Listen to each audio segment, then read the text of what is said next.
SQL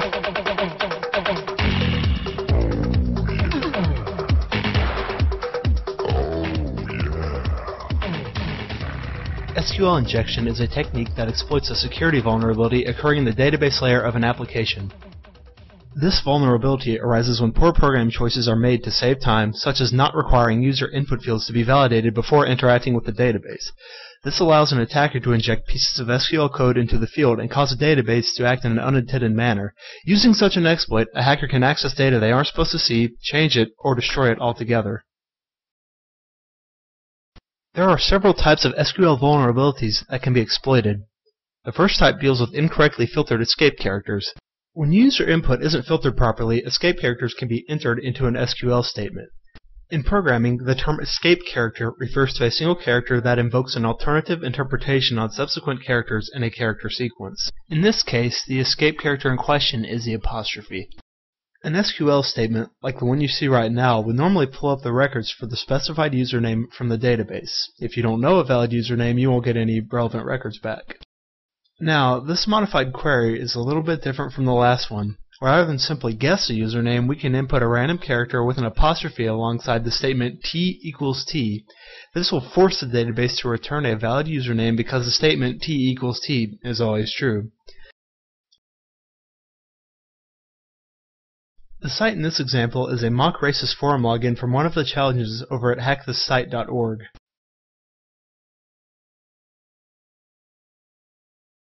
To break this one, you can use the same t equals t string from the last example, or you can simply use this string. They're pretty similar. So long as one continues to equal 1, you can trick the database into spitting out a response. Here's another example from HackThisSite. In this scenario, you are attempting to break into the website of a business that kills animals for their furs. You are attempting to break in so that you can retrieve a list of names and email addresses from the site's mailing list. I guess so your animal activist buddies can send stomach-churning images to PETA? Whatever.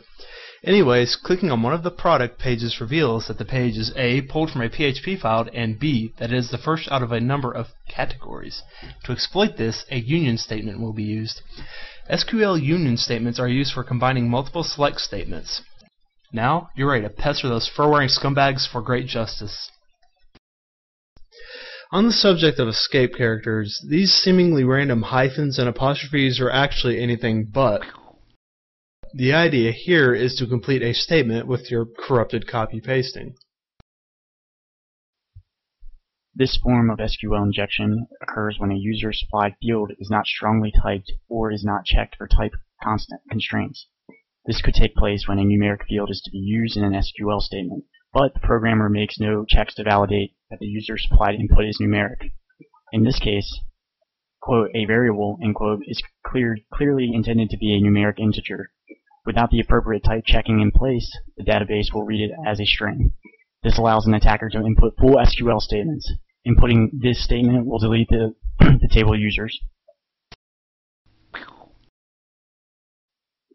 Magic string is a simple string of SQL used primarily at login pages. The string is as follows. When this statement is input into a vulnerable login page, you will be logged in as the user on top of the SQL table. At this point, your online outlook probably seems pretty bleak. Fortunately, there are a few precautions that can be taken to prevent injection. First off is the use of prepared statements or the similar parameterized queries. This allows the database to distinguish between query data and code regardless of what the user inputs. If an attacker were to attempt to insert this, it won't display all records like it did earlier. It will instead search for literally that exact term. The second step towards more secure SQL is the use of escape routines. These routines add an escape character to characters that have special meaning to SQL Server, thereby rendering them harmless. An escape routine is illustrated in this code fragment. The final step is implementing input validation. Input should be validated for type, length, format, and range. In the case of string variables, expected values should be accepted, while entries that contain binary data, unexpected escape sequences, comment characters, etc. should be rejected. Had these methods been implemented, all of the injections that you witnessed in this presentation would not have worked.